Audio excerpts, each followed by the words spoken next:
जय श्री राम जी। मैं शैलजा अपने चैनल पर आप सबका हार्दिक स्वागत करती हूँ। आशा करती हूँ आप सब स्वस्थ एवं प्रसन्न होंगे। श्री गणेशाय नमः। श्री जानकी वल्लभो विजयते। श्री रामचरितमानस के बाल कांड का प्रसंग है। नाम राम को कल्पतरु कलि कल्याण निवासु, जो सुमिरत भयो भांगते तुलसी तुलसी दासु। कलयुग में राम का नाम कल्पतरु अर्थात मनचाहा पदार्थ देने वाला और कल्याण का निवास, मुक्ति का घर है, जिसको स्मरण करने से भांग सा निकृष्ट तुलसीदास तुलसी के समान पवित्र हो गया। केवल कलयुग की ही बात नहीं है, चारों युगों में, तीनों कालों में, तीनों लोकों में नाम को जपकर जीव शोक रहित हुए हैं। वेद पुराण और संतों का मत यही है कि समस्त पुण्यों का फल श्री राम जी में या राम नाम में प्रेम होना है। पहले सत्य युग में ध्यान से, दूसरे त्रेता युग में यज्ञ से और द्वापर में पूजन से भगवान प्रसन्न होते हैं, परंतु कलयुग केवल पाप की जड़ और मलिन है। इसमें मनुष्यों का मन पाप रूपी समुद्र में मछली बना हुआ है, अर्थात पाप से कभी अलग होना ही नहीं चाहता। इससे ध्यान, यज्ञ और पूजन नहीं बन सकते। ऐसे कराल कलयुग काल में तो नाम ही कल्प वृक्ष है, जो स्मरण करते ही संसार के सब जंजालों को नाश कर देने वाला है।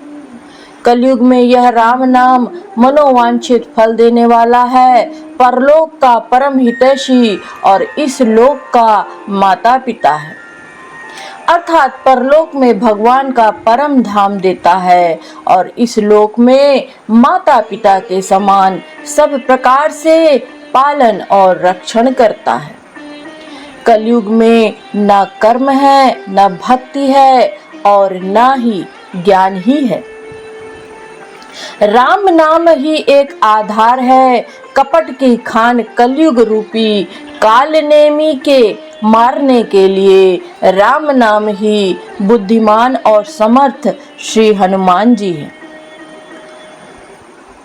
राम नाम श्री नरसिंह भगवान है, कलयुग हिरण्यकशिपु है और जप करने वाले जन प्रहलाद के समान है। यह राम नाम देवताओं के शत्रु कलयुग रूपी दैत्य को मारकर जप करने वालों की रक्षा करेगा। अच्छे भाव प्रेम से, बुरे भाव वैर से, क्रोध से या आलस्य से, किसी भी तरह से भी राम नाम जपने से दसों दिशाओं में कल्याण होता है। उसी परम कल्याणकारी राम नाम का स्मरण करके और श्री रघुनाथ जी को मस्तक नवाकर मैं श्री राम जी के गुणों का वर्णन करता हूँ। वे श्री राम जी मेरी बिगड़ी सब तरह से सुधार लेंगे, जिनकी कृपा करने से नहीं अघाती। राम से उत्तम स्वामी और मुझ सरीखा बुरा सेवक, इतने पर भी उन दयानिधि ने अपनी ओर देखकर मेरा पालन किया है। लोक और वेद में भी अच्छे स्वामी की यही रीति प्रसिद्ध है कि वह विनय सुनते ही प्रेम को पहचान लेता है। अमीर, गरीब, गंवार, नगर निवासी, पंडित, मूर्ख, बदनाम, यशस्वी, सुकवि, कुकवि, सभी नर नारी अपनी अपनी बुद्धि के अनुसार राजा की सराहना करते हैं और साधु, बुद्धिमान, सुशील, ईश्वर के अंश से उत्पन्न कृपालु राजा सबकी सुनकर और उनकी वाणी, भक्ति, विनय और चाल को पहचान कर सुंदर मीठी वाणी से सबका यथा योग्य सम्मान करते हैं। यह स्वभाव तो संसारी राजाओं का है। कौशलनाथ श्री रामचंद्र जी तो चतुर शिरोमणि हैं।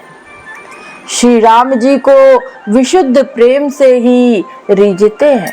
श्री राम जी तो विशुद्ध प्रेम से ही रीझते हैं, पर जगत में मुझसे बढ़कर मूर्ख और मलिन बुद्धि और कौन होगा।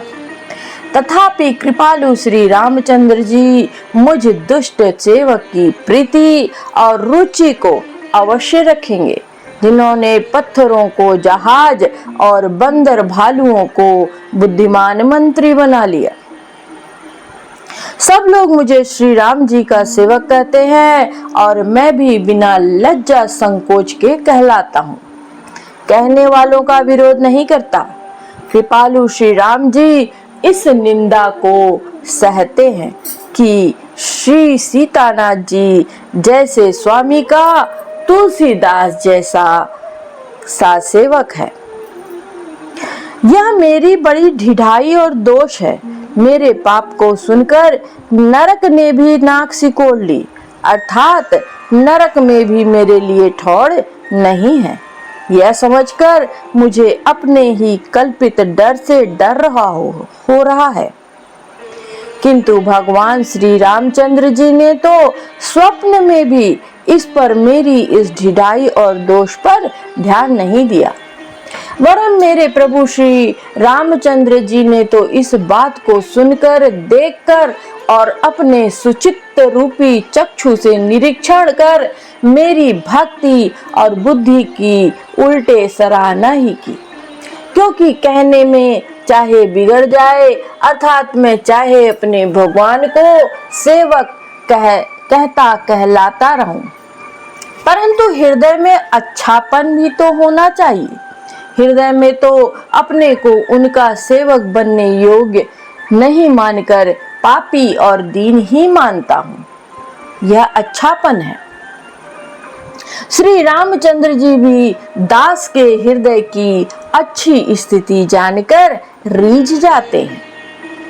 प्रभु के चित्त में अपने भक्तों की हुई भूल चूक याद नहीं रहती, वे उसे भूल जाते हैं और उनके हृदय की अच्छाई, नीकी को 100 बार याद करते रहते हैं। जिस पाप के कारण उन्होंने बाली को व्याध की तरह मारा था, वैसे ही कुचाल फिर सुग्रीव ने चली। वही करनी विभीषण की थी, परंतु श्री रामचंद्र जी ने स्वप्न में भी उसका मन में विचार नहीं किया। उल्टे भरत जी से मिलने के समय श्री रघुनाथ जी ने उनका सम्मान किया और राज्यसभा में भी उनके गुणों का बखान ही किया।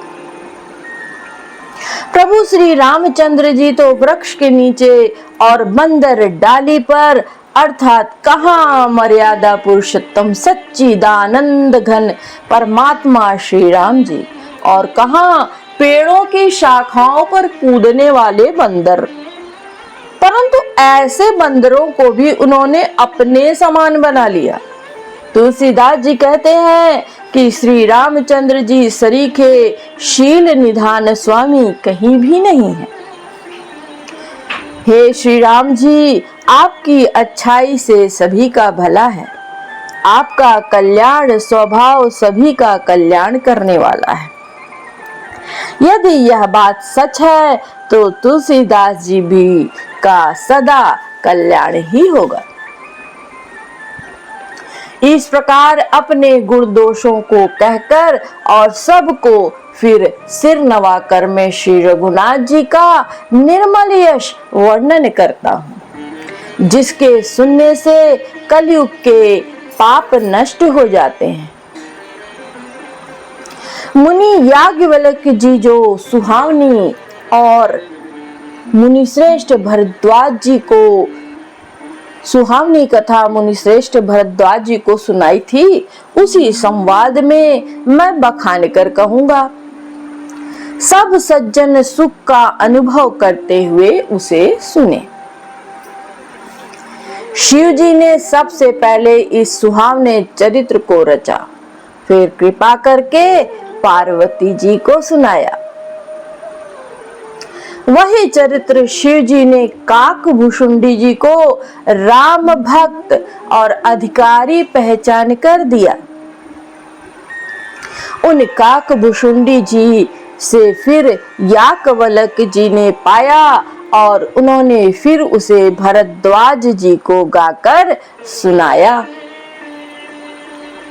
वे दोनों वक्ता और श्रोता याज्ञवल्क्य और भरद्वाज समान शील वाले और समदर्शी हैं और श्री हरि की लीला को जानते हैं।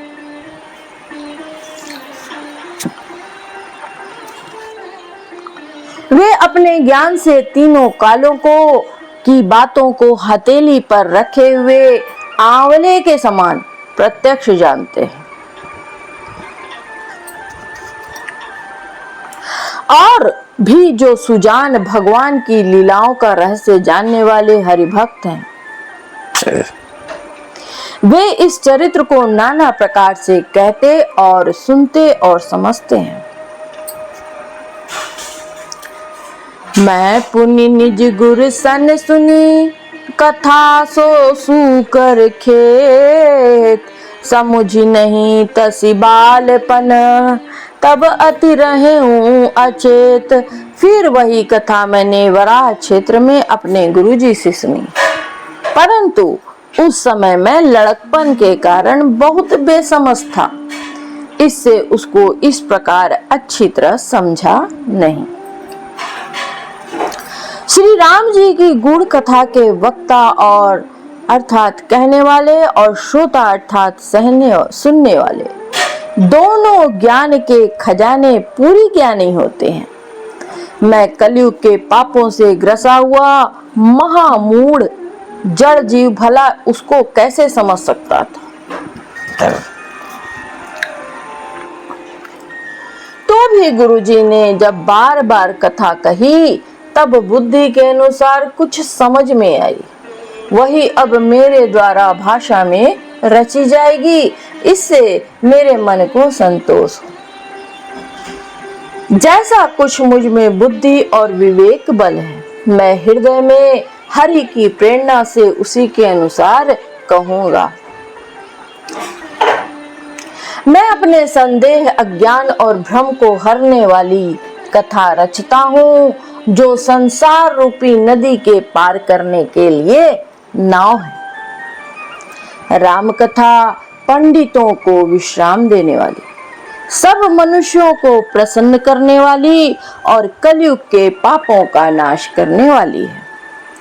राम कथा कलयुग रूपी सांप के लिए मोरनी है और विवेक रूपी अग्नि के प्रकट करने के लिए अरणि मंथन की जाने वाली लकड़ी है। अर्थात इस कथा से ज्ञान की प्राप्ति होती है। राम कथा कलयुग में सब मनोरथों को पूर्ण करने वाली कामधेनु गौ है और सज्जनों के लिए सुंदर संजीवनी जड़ी है। पृथ्वी पर यही अमृत की नदी है। जन्म मरण रूपी भय का नाश करने वाली और भ्रम रूपी मेंढकों को खाने के लिए सर्पिणी है। यह राम कथा असुरों की सेना के समान नरकों का नाश करने वाली और साधु रूप देवताओं के कुल का हित करने वाली पार्वती अर्थात दुर्गा है। यह संत समाज रूपी क्षीर समुद्र के लिए लक्ष्मी जी के समान है और संपूर्ण विश्व का भार उठाने में अचल पृथ्वी के समान है। यमदूतों के मुख पर कालिक लगाने के लिए यह जगत में यमुना जी के समान है। जीवों को मुक्ति देने के लिए मानो काशी ही है। यह श्री राम जी की को पवित्र तुलसी के समान प्रिय है और तुलसीदास के लिए फुलसी अर्थात तुलसीदास की माता के समान हृदय से हित करने वाली है। यह राम कथा शिव जी को नर्मदा के समान प्यारी है और यह सब सिद्धियों की तथा सुख संपत्ति की राशि है। सद्गुण रूपी देवताओं के उत्पन्न और पालन पोषण करने के लिए माता अदिति के समान है। श्री रघुनाथ जी की भक्ति और प्रेम की परम सीमा सी ही है। राम कथा मंदाकिनी चित्रकूट चित चारु, तुलसी सुभग स्नेह बन सिय रघुबीर बिहार। तुलसीदास जी कहते हैं राम कथा मंदाकिनी नदी है और सुंदर निर्मल चित्त चित्रकूट है और सुंदर स्नेही वन है जिसमें श्री सीताराम जी विहार करते हैं। जय जय श्री राम।